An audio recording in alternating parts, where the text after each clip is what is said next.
তারা হয়ে যাবে আমার পক্ষ থেকে খাঁটি ইমানদার, খাঁটি মুমিন। আর যারা দুনিয়ার জমিনের ভিতরে খাঁটি ইমানদার হবে, আল্লাহ পাক রব্বুল আলামিন বলে, বান্দা আমি আল্লাহ পাক রব্বুল আলামিন তোমার দুনিয়ার জমিনের ভিতরে আমার দরবারে তোমার মান আর মর্যাদা বাড়িয়ে দিব। দ্বিতীয় নম্বর, আমি আল্লাহ তোমার জীবনের গুনাহ খাতাগুলি মাফ করে দিব। তৃতীয় নম্বর, আমি আল্লাহ পাক রব্বুল আলামিন এই দুনিয়ার জমিনের মধ্যে আমার অগণিত স্পেশাল রিজিক দান করব, যেটা তুমি কল্পনাও করতে পারবা না। এমন রিজিক আমি আল্লাহ পাক রব্বুল আলামিন দান করব, যে রিজিকের কল্পনা তোমার অন্তরের ভিতরে আসবেও না, আসতে পারেও না। বলেন তো ইমানদার হওয়া দরকার আছে না নাই? কথা বলেন, আছে না নাই? ইমানদার কারা? যদি কোরআনের কাছে প্রশ্ন করেন ইমানদার তাহলে কারা, দেখবেন কোরআনুল কারীমের মধ্যে আল্লাহ পাক রব্বুল আলামিন সূরাতুল আনফালের ২ নম্বর আয়াতের মধ্যে বলেন, ইন্নামাল মুমিনুনাল্লাযীনা ইযা যুকিরাল্লাহু ওয়াজিলাত কুলুবুহুম ওয়া ইযা তুলিয়াত আলাইহিম আয়াতুহু যাদাতুহুম ঈমানাও ওয়া আলা রাব্বিহিম ইয়াতাওয়াক্কালুন আল্লাযীনা ইউকিমুনাস সালাতা ওয়া মিম্মা রাযাকনাহুম ইউনফিকুন। আল্লাহ পাক রব্বুল আলামিন বলে, ইমানদার হলো তারা দুনিয়ার জমিনের মধ্যে যারা 5টা গুণ অর্জন করতে পারবে। আল্লাহ পাক রব্বুল আলামিন বলে, বান্দা আমি আল্লাহ তাদেরকে ওয়াদা করে দিলাম, তোমরা দুনিয়ার জমিনে খাঁটি ইমানদার হয়ে যাবা।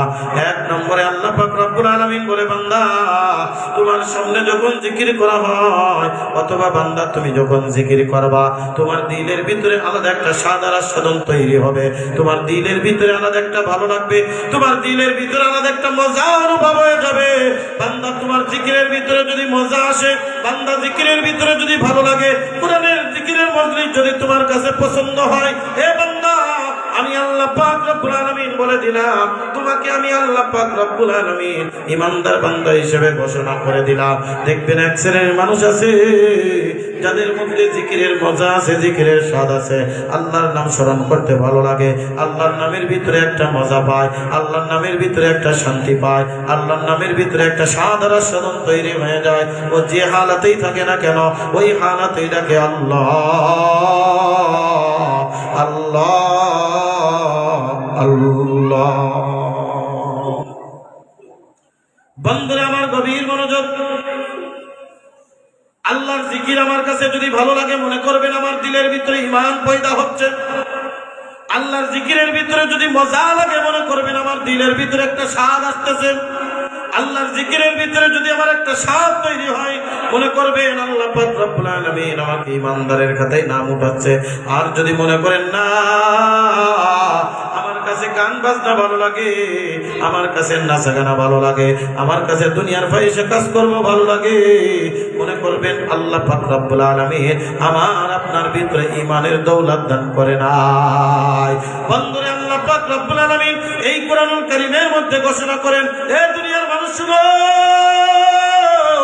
তোমরা যদি আল্লাহর জিকির আজগার না করো, তোমরা যদি আল্লাহর স্মরণ না করো, তোমরা যদি আল্লাহকে না ডাকো, তোমরা যদি দুনিয়ার জমিনের ভিতরে আমাকে ভুলে যাও, তোমরা যদি দুনিয়ার জমিনের ভিতরে আমার স্মরণ না করো, আল্লাহ পাক রব্বুল আলামিন বলে, বান্দা আমি আল্লাহ পাক একটা আযাব এই দুনিয়ার জমিনের মধ্যে দিব, আযাব ওই কিয়ামতের কবরের ময়দানে দিব, ওই আখিরাতের ময়দানে দিব। সূরাতুত তাহার মধ্যে আল্লাহ পাক রব্বুল আলামিন ঘোষণা করেন, ওয়ামান আ'রাদা আন যিকরি ফাইন্না লাহু মাঈশাতান দানকা ওয়া নাহশুরুহু ইয়াওমাল কিয়ামাতি আ'মা ক্বালা রাব্বি লিমা হাশারতানি আ'মা ওয়া কাদ কুনতু বাসীরা ক্বালা কাযালিকা আতাতকা আয়াতুনা ফানাসিতাহা ওয়া কাযালিকাল ইয়াওমা তুনসা। আল্লাহ পাক রব্বুল আলামিন বলেন, দুনিয়ার জমিনের মধ্যে যাদের কাছে জিকির আজগার ভালো লাগবে না, দুনিয়ার জমিনের মধ্যে যাদের কাছে জিকির মনোভূত হবে না, দুনিয়ার জমিনের মধ্যে যারা জিকির থেকে নিজেকে গুটিয়ে রাখবে, দুনিয়ার জমিনের মধ্যে যারা জিকির করবে না, আমাকে স্মরণ করবে না, আমাকে ডাকবে না, যারা দুনিয়ার জমিনের মধ্যে আমার জিকির থেকে নিজের মুখটাকে সরিয়ে নেবে, আল্লাহ পাক রব্বুল আলামিন বলে বান্দা আমি ওই দুনিয়ার জমিনের মধ্যে এক নম্বরে আমি আল্লাহ পাক রব্বুল আলামিন এই দুনিয়ার মধ্যে একটা আযাব দিব। ওই আযাবটার নাম হলো মাঈশাতান দানকা। এই দুনিয়ার জমিনটা তার জন্য আমি সংকীর্ণ করে দিব। লক্ষ কোটি টাকার মালিক থাকবে কিন্তু শান্তি খুঁজে পাবে না। কি পাবে না? শান্তি খুঁজে পাবে না। কোটি কোটি টাকার মালিক হবে কিন্তু শান্তি নাই। এই দুনিয়ার জীবন তার কাছে আর ভালো লাগবে না। এ বান্দা, গত কয়েকদিন আগে আমি ফেসবুকে একটা ভিডিও দেখতেছিলাম, সম্ভবত কুমিল্লা রেল স্টেশনের সামনের একটা ঘটনা। একজন মহিলা ওই রেল স্টেশনের সামনে একেবারে রেল আসতেছে, ট্রেন আসতেছে, হঠাৎ করে প্ল্যাটফর্ম থেকে লাফ দিয়ে মহিলা ট্রেন একেবারে ওই ট্রেনের সামনে যে পড়ছে, ট্রেন সাথে সাথেই তাকে ধাক্কা দিয়া ট্রেনের চাকার ভিতরে লাইগা ওই মহিলাটা দুনিয়ার থেকে বিদায় নিছে। অর্থাৎ নিজেকে ট্রেনের সামনে ফেলায়া ওই মহিলাটা আত্মহত্যা করেছে। বন্ধুরে আমার, খবর নিয়ে দেখা গেল মহিলার টাকার কোনো অভাব ছিল না, সম্পদের কোনো অভাব ছিল না। এই দুনিয়ার মধ্যে অর্থ সম্পদ আল্লাহ পাক রব্বুল আলামিন তাকে অঢেল দান করেছিলেন, কিন্তু আল্লাহ পাক রব্বুল আলামিন এই দুনিয়ার জমিনটাকে তার জন্য সংকীর্ণময় করে দিয়েছিলেন। এই দুনিয়ার জমিনের মধ্যে তার অশান্তি আর অশান্তি শুরু হয়ে গেছিল। অশান্তির রোশনালে পড়িয়া নিজেকে আত্মহত্যার মতো জঘন্যতম পাপের ভিতরে ডাকিয়া দিছে। কিন্তু দেখবেন অর্থ নাই, সম্পদ নাই, এমন কিছু মানুষ আছে যারা কিন্তু দেখবেন আল্লাহ পাক রব্বুল আলামিন দুনিয়ার জমিনের মধ্যে তারে আলাদা একটা শান্তি দিয়া দিছে। যারে কোন কথা ঠিক কিনা? আমি প্রায় একটা গল্প বলে থাকি বন্ধু, গভীর মনোযোগ। এক লোক 5 তলা বিল্ডিং এ বাস করে, এসি রুমের ভিতরে বড় বিল্ডিং অট্টালিকার মালিক। আর এক লোক ঠেলা চালায়, ঠেলা চালিয়ে সারাদিন যা ইনকাম করে, মাত্র কিছু টাকা ইনকাম করে ওইগুলা নিয়ে বাড়িতে যা কিছু পারে কিনা খাইটা খায়। হঠাৎ করে একদিন প্রখর রৌদ্রের ভিতরে ওই ঠেলাওয়ালা ঠেলা গাড়িটা নিয়ে একটা গাছের নিচেই যায় এরকম ভাবে টান টান ঠেলা গাড়ির উপরে শুয়ে আছে। মনের সুখে গান ধরে দেছে, মনের সুখে গান ধরে দেছে। ওই 5 তলা বিল্ডিং এ এসির ভিতরে বাস করা ব্যক্তিটি অফিস থেকে অথবা তার কর্মস্থল থেকে ফিরে ওই 5 তলা বিল্ডিং এ এসির মধ্যে আরাম করে একটু বিশ্রাম নেওয়ার জন্য গেছে। হঠাৎ করে তার কানের ভিতরে কোকিল কণ্ঠে একটা গানের আওয়াজ, একটা গানের আওয়াজ। এতই চেষ্টা করে ডাইনে কাত হয়, বামে কাত হয়, কিন্তু ঘুম আসে না। বারবার ওই আওয়াজ, গানের আওয়াজ কানের ভিতরে বাজে। ওই 5 তলার বিল্ডিং থেকে ওই অফিসার লেভেলের ব্যক্তিটি নিচতলায় ওই দারোয়ানের কাছে ফোন দিয়া দেয়, এ দারোয়ান দেখ, আমাদের নিচেই কে যেন একটু মনের সুখে গান ধরেছে। কে ওই লোকটা? আর এত সুখ কোথার থেকে আসলো? কত কোটি টাকার মালিক, একটু আমার কাছে নিয়ে আয়। ওই লোকটা, ওই দারোয়ান কিছুক্ষণ পরে স্যার রে ফোন দেয়, স্যার এই লোকটা তো কোটি কোটি টাকার মালিক নয়, এই লোকটা তো কোটি কোটি টাকার সম্পদের মালিক নয়, এই লোকটা কোনো মিল কলকারখানার মালিক না, এই লোকটা তো দুনিয়াতে একজন সাধারণ ঠেলাওয়ালা। সারাদিন ঠেলা চালায়া 2 টাকা 5 টাকা 10 50 100 200 500 ইনকাম করে, এরপরে যা ইনকাম করে ওইটা নিয়ে কোন রকম দিন অতিবাহিত করে। স্যার আপনি এদিকে কান দিবেন না। কিন্তু স্যার ডাকতে বলে, এ দারোয়ান, ওই লোকটারে আমার কাছে নিয়ে আসো। মাত্র অল্প কিছু টাকার মালিক হয়ে এই দুপুর বেলায় তার এত মনের ভিতরে কোথার থেকে সুখ আসে? আমি এত কোটি টাকার মালিক, আমার অন্তরে সুখ নাই, আমার অন্তরে শান্তি নাই। আমি একটু বিশ্রাম নিচ্ছি এসি রুমের ভিতরে বৈশা, আমি ঘুমানোর চেষ্টা করি কিন্তু ঘুমাইতে পারি না। দেখবেন আজকে এক শ্রেণীর মানুষ আছে, রাত্রে কোন রকম সারাদিন কারখানায় কাজ করেছে, কাজ করে রাত্রে কোন রকম বালিশের সাথে মাথা লাগাইছে, আর সাথে সাথে ঘুমায় নাক ডাকা শুরু করে। জোরে কোন কথা ঠিক কিনা? আবার দেখবেন কোটি কোটি টাকার মালিক ঘুমের ওষুধ 3-4 প্রকার খায়, তারপরে ঘুম নাই। কথা কর না কেন? ঘুমের ওষুধ 3-4 প্রকার খাচ্ছে, তারপরে ঘুম নাই। ওই 5 তলার থেকে ডাক দে, দারোয়ান, ওই লোকটার আমার সামনে একটু নিয়ে আসো, কোথাও থেকে এত সুখ পাইলো। দারোয়ান ঠেলাওয়ালারে দইরা 5 তলা বিল্ডিং এর উপরে নিয়ে গেছে। স্যার দরজা খোলেন, নিয়ে আসছি। দরজা খুলে ডাকতে বলা হলো, তুমি কি করো? বলে আমি ঠেলা চালাই। বলে ঠেলা চালায় কয় টাকা ইনকাম করো প্রতিদিন? বলে স্যার এটার কোনো বলা যায় না, আমার নির্ধারিত কোনো বেতন নাই, আমার নির্ধারিত কোনো ইনকাম নাই। এমনও দিন আছে সারাদিন 1 টাকাও ইনকাম হয় না, সারাদিন ঠেলায় কোনো মাল উঠাইতে পারি না। আবার এমন অনেক দিন আছে 500 টাকা 1000 টাকা ইনকাম করি। আবার এমন দিন আছে মাত্র 1টা 2টা ভাড়া পাই, তাতে হয়তো বা 200-100 টাকা ইনকাম হয়। স্যার আমাদের তো চাকরি করি না, আমাদের তো নির্দিষ্ট কোনো অংশ আমাদের নাই। 50,000, 1 লাখ, 2 লাখ, 5 লাখ টাকা বেতন তো আমাদের দেওয়া হয় না। এইবার ডাক দিয়ে পাই, তুই তো মাত্র 100, 200, 500 টাকার ইনকাম, গড়ে ব্যালেন্স করলে দেখা যায় 500 টাকা মনে হয় মাসে 15,000 টাকা। এইবার তোমার কাছে একটা প্রশ্ন করতে চাই, বলো তুমি দুপুর বেলায় ঠেলার উপরে শুইয়া কনকনে রোদ্রের ভিতরে, এত কঠিন রোদ্রের ভিতরে, এত তাপ, চতুর্দিকের তাপ, বাইরে আমি 1 মিনিটের জন্য দাঁড়াইতে পারতেছিলাম না, পুরা শরীর ঘেমে গিয়েছিল। তুমি ওই পিচের উপরে শুইয়া মনের সুখে এত সুখ তুমি কই পাইলা? এত সুখ তোমার আসলো কোথার থেকে? কেমনে তুমি গান গাও? আবার একটু শোনাও। আমার এত টাকার মালিক আমি, আমার সুখ নাই, আমি ঘুমাইতে পারতেছি না, আমার তো গান আসতেছে না। তুমি এই কয় টাকা ইনকাম করে মনের সুখে গান গাও কোথার থেকে? ওই ঠেলাওয়ালা সামনে ভালো করে একটু বুঝাই দিছে। স্যার খুশি হয়ে ওই ঠেলাওয়ালারে মনে করেন 5 লাখ টাকা হাদিয়া দিয়েছে। তোর পরে আমি খুশি, যা করে 5 লাখ টাকা দিলাম। বলেন তো ঠেলাওয়ালারা কি ফ্ল্যাট বাড়ি বাসা ভাড়া নিয়ে থাকে না বস্তিতে থাকে? বস্তিতে কোন রকম হয়তোবা 1500 টাকা ভাড়া, এরকম চারিপাশে বেড়া, চারিপাশে সনপাতার বেড়া অথবা টিনের বেড়া, এরকম কোন রকম একটা ঘরে বসবাস করে। ওই 5 লাখ টাকা নিয়ে ঠেলাওয়ালা চলে আসলো। এইবার মনের ভিতরে আসার সময় একটা টেনশন কাজ করতেছে। টেনশন এ দেখেন শুরু, কি শুরু? এতক্ষণ যে লোকটা মনের সুখে গান গাইতেছিল, এই গান চলে গেছে। এই লোকটার এবার টেনশন বাইদা গেছে। 5 লাখ টাকা পাইলাম, এই 5 লাখ টাকা দিয়ে আমি কি করব? কি করা যায়, কি করা যায়? এই 5 লাখ টাকা দিয়ে আমি কি করব? টেনশন পড়ে গেছে। বন্ধুরে টেনশন করতে করতে বাড়ি আসলো। বাড়ি আসার পরে বিবির কাছে ডাকতে বলে, বিবি আজকে তো বড় একটা, বিবি রান্নাও করে না, খায়ও না, 2 জন 2 দিক থেকে ফিরা রাত্রে শুয়ে আছে আর টেনশন করতেছে কি করবো এই 5 লাখ টাকা দিয়া। আবার মনে মনে ভয় লাগে, দুনিয়ার মানুষ যদি জেনে যায় এই ভাঙ্গা ঘরের ভিতরে 5 লাখ টাকা আছে, না জানি কখন চোর ঢুকে যায়, না জানি কখন ডাকাত এসে ডাকাতি কইরা নিয়ে যায়। এইবার টেনশনে সারা রাত ঘুম হয় নাই, সারাদিন বউয়ের সাথে ঝগড়া, রাত্রে ঘুম হয় নাই, চোখ লাল হয়ে গেছে, আর মনের সুখ নাই। সকালবেলায় টাকা কি করবে?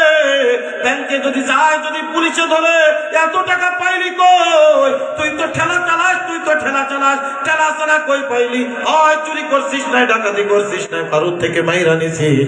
এই টেনশনে তার কোনো কাজও যায় না। 1 দিন চলে যায়, 2 দিন চলে যায়, স্বামী আর স্ত্রী 2 জনের মধ্যে কোনো কথোপকথন হয় না। এইবার স্বামী টেনশনে পড়ে গেছে, 5 লাখ টাকা কি করব? টেনশন করতে করতে দেখে আমার যে বিবি আজ 14-15 বছর বিবাহ হলো, যেই 14-15 বছরের ভিতরে একদিন আমার সাথে ঝগড়া হয় নাই। আমি যখন ঠেলা চালায় বাড়ি আসতাম, বিবি সুন্দর করে ঠান্ডা পানি আমাকে পান করাইতো, আবার বাতাস করে দিত, কত সুন্দর আরাম করতো, একসাথে জড়িয়ে কত আরামে ঘুমায় থাকতাম, শুয়ে থাকতাম। আজ 3 দিন হয়ে গেল বিবির সাথে কোনো কথা নাই, বিবির সাথে ঝগড়া বেঁধে আছে, বিবিও কথা কয় না, আমিও কথা কই না। 3 দিন পর্যন্ত ক্ষুধার যন্ত্রণায় পেটের ভিতরে চৌচির শুরু হয়ে গেছে। এইবার চিন্তা করে আমার ভিতরে একটা যে সুখ আর শান্তি ছিল, চিন্তা করে দেখে এই সুখ আর শান্তি উঠে গেছে। আর এই সুখ আর শান্তি উঠে যাওয়ার কারণ এই 5 লাখ টাকা। ধরে কোন কথা ঠিক কিনা? বন্ধুরে আমার 5 লাখ টাকা নিয়ে ওই 3 দিন পরে চলে গেছে ওই ঠেলাওয়ালা ওই 5 তলা বিল্ডিং এ। দুপুর বেলায় কলিং বেল বাজিয়ে বলে, স্যার বাড়ি আছে? ডাকতে বলে, কে? বলে স্যার 3 দিন আগে এক ঠেলাওয়ালারে আপনি 5 লাখ টাকা দিয়েছিলেন, ওই ঠেলাওয়ালা আমি দরজা খুলে দিয়ে ডাকতে বলে কি ব্যাপার, তোমার কি 5 লাখ টাকাই হলো না নাকি আরো লাগবে? বলে না স্যার না, এই 5 লাখ টাকা এই নেন, আপনার 5 লাখ টাকা আমি ফেরত দেওয়ার জন্য এসেছি, আপনার 5 লাখ টাকা আপনি রাখেন আর আমার শান্তিটা আমারে ফেরত দে। আপনার 5 লাখ কিনেন ফেরত নেন আর আমার শান্তিটা আমাকে ফেরত দেন। এই 5 লাখ টাকায় আমারে ঘুমাইতে দিচ্ছে না। এই জন্য বন্ধু আল্লাহ পাক রব্বুল আলামিন বলেন, টাকায় শান্তি দিতে পারে না, ক্ষমতায় শান্তি দিতে পারে না, দুনিয়ার কোনো কিছুতেই শান্তি দিতে পারে না। শান্তি দেওয়ার মালিক কে? একমাত্র আল্লাহ পাক রব্বুল আলামিন। আর এই শান্তি আল্লাহ পাক রব্বুল আলামিন রেখেছেন জিকিরের মধ্যে। আমার আল্লাহ ডাক দিয়ে বলে, বান্দা দুনিয়ার জমিনের মধ্যে যারা আমার জিকির করবি না, আমার জিকির থেকে নিজেরে গোটায় রাখবি, আমি আল্লাহ পাক রব্বুল আলামিন 1 নম্বর দুনিয়ার ভিতরে যেই শাস্তিটা তোমারে দিব, মাঈশাতান দাঙ্কা, এই দুনিয়ার জমিনটাকে সংকীর্ণ করে দিব। এই দুনিয়ার জমিনের ভিতরে শান্তি খুঁজে পাবা না, দুনিয়ার জমিনের ভিতরে শুধু হাউতাস করতে থাকবা, কোটি কোটি টাকার মালিক হবা, শান্তি তোমার আসবে না, শান্তি তোমার আসবে না। আল্লাহ পাক রব্বুল আলামিন বলে শুধু তাই নয়, এই লোকটা যখন দুনিয়ার থেকে বিদায় নিয়ে চলে যাবে, আল্লাহ পাক রব্বুল আলামিন বলে, ওয়া নাহশুরুহু ইয়াউমাল কিয়ামাতি আ'মা, কিয়ামতের ময়দানে এই বান্দাকে আমি অন্ধ অবস্থায় উঠাবো, এই বান্দা চোখে কোনো কিছুই দেখতে পারবে না। আল্লাহ পাকের কাছে বান্দা ডাকতে বলবে, ক্বালা রাব্বি লিমা হাশারতানি আ'মা ওয়া কাদ কুনতু বাসীরা। কিয়ামতের ময়দানে আল্লাহর দরবারে ডাকতে বলবে, রব্বুল আলামিন আজকে আপনি আমারে অন্ধ করে উঠাইলেন, ও মালিক রব্বুল আলামিন আমারে কেন অন্ধ করে উঠাইলেন?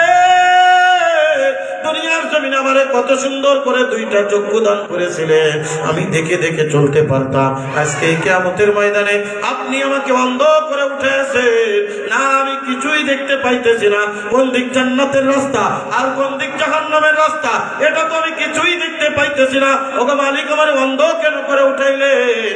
আল্লাহ পাক রব্বুল আলামিন ওই কিয়ামতের ময়দানে ডাক দিয়ে বলবেন, ওয়া কাযালিকা, বান্দা এই রকম ভাবে তাতকা আয়াতুনা ফানাসিতাহা ওয়া কাযালিকাল ইয়াওমা তুনসা।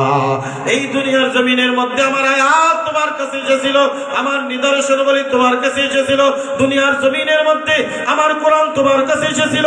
হে বান্দা না, তুই কোরআন তেলাওয়াত করিস না, তুই কোরআনের পিছনে যাস না, তুই আমার জিকির করিস না, দুনিয়ার জমিনের মধ্যে আমি আল্লাহরে তুই ভুইলা গিয়েছিলি, আমি আল্লাহ কিয়ামতের ময়দানে তোরে ভুইলা গেলাম, আমি তোরে চিনি না, তুই কে, তুই যেমনে কি করবি আমি কিচ্ছুই জানি না। বলেন তো আমার আল্লাহ যদি ওই কিয়ামতের ময়দানে, আমার আল্লাহ যদি বলে আমি তোরে চিনি না, ওই কিয়ামতের ময়দানে কি পরিচয় দেওয়ার মতো কেউ থাকবে? পরিচয় দেওয়ার মতো কেউ থাকবে না। ওই কিয়ামতের ময়দানে এমন একটা কঠিন ময়দান, সেই কিয়ামতের ময়দানে মা তার সন্তানের পরিচয় দিবে না, বন্ধু তার বন্ধুর পরিচয় দিবে না, ভাই তার ভাইয়ের পরিচয় দিবে না, স্বামী তার স্ত্রীর পরিচয় দিবে না, স্ত্রী তার স্বামীর পরিচয় দিবে না। সব বলবে সুকান সুকান সুকান, আমার থেকে তুমি দূরে সরে যাও, আমার থেকে তুমি দূরে সরে যাও। সন্তান মায়ের কাছে দৌড়াবে, মা একটা আমলের কারণে আমি জাহান্নামে চলে যাইতেছি। বলবে না, দুনিয়াতে আমার কোনো সন্তান ছিল বলে মনে পড়ে না। বাবা বলবে দুনিয়াতে কোনো সন্তান ছিল বলে মনে পড়ে না। ভাই বলবে আমার কোনো ভাই ছিল বলে মনে পড়ে না। বন্ধু বলবে আমার কোনো বন্ধু ছিল বলে মনে পড়ে না। এ কলিজার টুকরা যুবক মুরব্বী বাবা ছিল রে, আজকে যে বন্ধুর জন্য তুমি নাজ নিয়ামতের ভিতরে ডুইবা, আমার আল্লাহরে বই লাগাছো, কোরআন তেলাওয়াত তোমার কাছে ভালো লাগে না, জিকির আজকার তোমার কাছে ভালো লাগে না, আল্লাহর কালাম তোমার কাছে ভালো লাগে না, কোরআনের মাহফিল তোমার কাছে ভালো লাগে না, নামাজ কালাম তোমার কাছে ভালো লাগে না, ইবাদত বন্দেগী তোমার কাছে ভালো লাগে না। ওই কিয়ামতের ময়দানে এই বন্ধু তোমার চিনবে না, এই স্বামী তোমার পরিচয় দিবে না, এই স্ত্রী তোমার পরিচয় দিবে না। আল্লাহ পাক রব্বুল আলামিন ডাকতে বলে, বান্দা তুমি যদি ঈমানদার হতে চাও, দ্বিতীয় নম্বর যে গুণটা অর্জন করবা, ওয়া ইযা তুলিয়াত আলাইহিম আয়াতুহু যাদাতুহুম ঈমানা। আল্লাহ পাক রব্বুল আলামিন ডাকতে বলে, বান্দা তুমি যদি যদি আমার দরবারে খাঁটি ঈমানদার হতে চাও, দ্বিতীয় নম্বর যে গুণটা অর্জন করবা সেটা হলো বান্দা তুমি যখন কোরআন তেলাওয়াত করবা অথবা তোমার সামনে যখন কোরআন তেলাওয়াত করা হবে, বান্দা তোমার ঈমানের ভিতরে নূর বৃদ্ধি পাইতে থাকবে।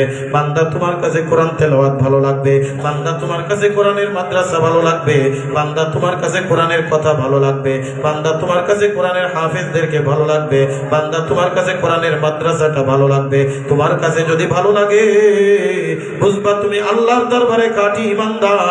আর যদি তোমার কাছে ভালো না লাগে, এ বান্দা তুমি যত বড়ই যা কিছু হও না কেন, টাকাওয়ালা হইতে পারো, পয়সাওয়ালা হইতে পারো, ক্ষমতাওয়ালা হইতে পারো, চেহারাওয়ালা হইতে পারো, আল্লাহর দরবারে তুমি ঈমানদার হতে পারবে না।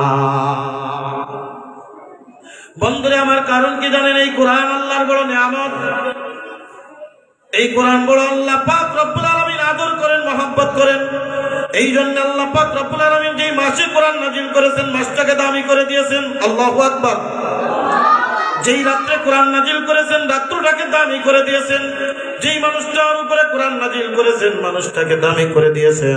আর যেই লোকটা সিনার ভিতরে কোরআন রাখে আল্লাহ পাক রব্বুল আলামিনের দরবারে ওই লোকটা বড় দামি হয়ে যায়। কোরআনের কাছে যদি এবার প্রশ্ন করেন, কোরআন বলো তুমি কোন মাসে নাজিল হয়েছো বা তুমি কখন নাজিল হয়েছো, দেখবেন কোরআন সাথে সাথে উত্তর দিয়ে দিবে, শাহরু রমাদানাল্লাযী উনজিলা ফীহিল কুরআন। আল্লাহু আকবার। কোরআন সাথে সাথে উত্তর দিয়ে দিবে, দুনিয়ার মানুষ শুনো শুনো। বাংলায় যেমন 12 মাস আছে, আরবিতে এরকম 12টা মাস আছে। ইংরেজিতে যেমন 12টা মাস আছে, আরবিতে এরকম 12টা মাস আছে। বৈশাখ জ্যৈষ্ঠ আষাঢ় বাংলায়, January February March April May June এরকম ইংরেজি, ওই রকম ভাবে আরবিতে 12টা মাস আছে। মুহররম সফর রবিউল আউয়াল রবিউল আখির জুমাদাল উলা। এই আল্লাহ পাক রব্বুল আলামিন বলে এই 12টা মাসের মধ্যে একটা মাস আছে যেই মাসের নাম হলো মাহে রমজান, পবিত্র রমজান মাস। এ দুনিয়ার মানুষ শুনো শুনো, আমি আল্লাহ পাক রব্বুল আলামিন এই 12টা মাসের মধ্যে পবিত্র মাহে রমজানে কোরআনুল কারীম নাজিল করেছি। আপনাদের কাছে আমি প্রশ্ন রাখতে চাই, বলেন তো 12টা মাসের মধ্যে রমজান মাস দামি না দামি? কেন দামি জানেন? রমজানের মধ্যে আলাদা কোনো খুসুসিয়াত আসেনি? বলে না না, রমজানের মধ্যে আলাদা কোনো খুসুসিয়াত নাই। একটাই মাত্র খুসুসিয়াত, শাহরু রমাদানাল্লাযী উনজিলা ফীহিল কুরআন।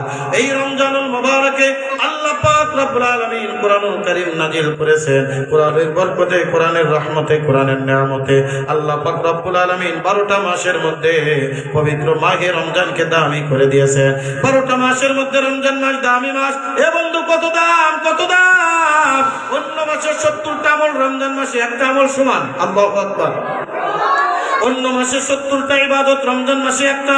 অন্য মাসে নফল ইবাদত, ফরজ ইবাদত, রমজান মাসে একটা নফল ইবাদত সমান। বলে কেন? বলে একটাই কারণ, এই রমজান মাসে আমি কোরআন নাজিল করেছি। কোরআনের বরকতে, কোরআনের নিয়ামতে আমি আল্লাহ পাক রব্বুল আলামিন, আমি আল্লাহ এই দুনিয়ার জমিনের মধ্যে রমজান মাসকে দামি করে দিয়েছি। রমজানুল মুবারকের মধ্যে 29 বা 30টা দিন বারাত আছে।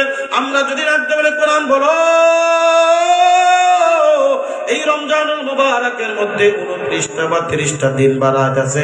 তুমি এই 29 বা 30টা দিন বারাতের কোন রাত্রে নাজিল হয়েছ নাকি কোন দিনে নাজিল হয়েছ, দেখবেন কোরআন উত্তর দিয়ে দিবে, ইন্না আনজালনাহু ফি লাইলাতিল কদর ওয়া মা আদরাকা মা লাইলাতুল কদর লাইলাতুল কদরি খায়রুম মিন আলফি শাহর। জোরে কান আল্লাহু আকবার। আল্লাহ পাক রব্বুল আলামিন ডাকতে বলে, দুনিয়ার মানুষ ভালো করে শোনো, এই রমজানুল মুবারকের মধ্যে একটা বরকতময় রজনী আছে, যে রজনীর নাম হলো লাইলাতুল কদর, যেই রজনীর নাম হলো শবে কদর। আল্লাহ পাক রব্বুল আলামিন ডাকতে বলে, দুনিয়ার মানুষ এই লাইলাতুল কদর কত বড় দামি জানো? এই লাইলাতুল কদরটা আল্লাহ পাক রব্বুল আলামিন ডাকতে বলে, লাইলাতুল কদরি খায়রুম মিন আলফি শাহর, 1000 মাসের থেকে এটি উত্তম এই একমাত্র লাইলাতুল কদর। 1000 মাসের আল্লাহ পাকরে কোন বান্দা যদি একাধারে ইবাদত করে, ওই বান্দা যেই পরিমাণ সওয়াব অর্জন করবে, এই লাইলাতুল কদরে যদি কোনো বান্দা একটা মাত্র আল্লাহর দরবারে সিজদা দেয়, আল্লাহ পাক রব্বুল আলামিন 1000 মাস ইবাদত করলে যেই পরিমাণ সওয়াব, তার থেকে বেশি সওয়াব ওই বান্দার আমলনামায় আল্লাহ পাক রব্বুল আলামিন দান করে দিবে। বলবেন কেন জানো? একটাই মাত্র কারণ, এই লাইলাতুল কদরে আল্লাহ পাক রব্বুল আলামিন কোরআন নাজিল করেছে। কোরআনের বরকতে, কোরআনের রহমতে আল্লাহ পাক রব্বুল আলামিন রাত্রটা দামি করেছে। বন্ধুরে আমার, যেই মানুষটার উপরে আল্লাহ পাক রব্বুল আলামিন কোরআন নাজিল করেছেন, এই মানুষটা দামি না দামি? সরওয়ারে কায়নাত দো জাহানের বাদশা জনাবে মুহাম্মদুর রাসূলুল্লাহ সাল্লাল্লাহু আলাইহি ওয়াসাল্লামের উপরে আল্লাহ পাক রব্বুল আলামিন পবিত্র কোরআনুল কারীম নাজিল করেছেন। যেই নবীকে আল্লাহ পাক ইমামুন নবীন সাইয়্যিদুল মুরসালিন হিসেবে ঘোষণা করেছে। বলে কেন জানো? এই কোরআনের তারপরে নাজিল করেছিলাম। কোরআনের বরকতে, কোরআনের নিয়ামতে, কোরআনের রহমতে আল্লাহ পাক রব্বুল আলামিন নবী দামি করে দিয়েছেন। এই এলাকার মুসলমান শুনো, এইবার যদি আমরা ডাকতে বলি এ কোরআন, বলো যেই লোকটা দুনিয়ার মধ্যে এই কোরআন সিনার ভিতরে ধারণ করবে, ওই লোকটার দাম আল্লাহর কাছে কেমন? আল্লাহর নবী ডাকতে বলেন, খায়রুকুম মান তাআল্লামাল কুরআনা ওয়া আল্লামা। আল্লাহর নবী সাল্লাল্লাহু আলাইহি ওয়াসাল্লাম বলেন, আল্লাহ পাক রব্বুল আলামিন এই দুনিয়ার মধ্যে লক্ষ কোটি মানুষ সৃষ্টি করেছেন। আল্লাহর কাছে প্রত্যেকটা মানুষের দাম না, আল্লাহর কাছে ওই লোকটার দাম যেই লোকটা দুনিয়ার মধ্যে কোরআন পড়ে এবং কোরআন পড়ায়। জোরে কান সুবহানাল্লাহ। আল্লাহর কাছে দামদার যে কোরআন পড়ে এবং কোরআন পড়ায়। খায়রুকুম মান তাআল্লামাল কুরআনা ওয়া আল্লামা, যে কোরআন পড়লো, কোরআন অনুযায়ী নিজের জীবন পরিগঠন করলো, আল্লাহ পাক রব্বুল আলামিন বলেন ওই বান্দাকে আমি দুনিয়ার মধ্যে সবথেকে বড় নিয়ামতওয়ালা, বরকতওয়ালা এবং দুনিয়ার মধ্যে শ্রেষ্ঠত্ব দান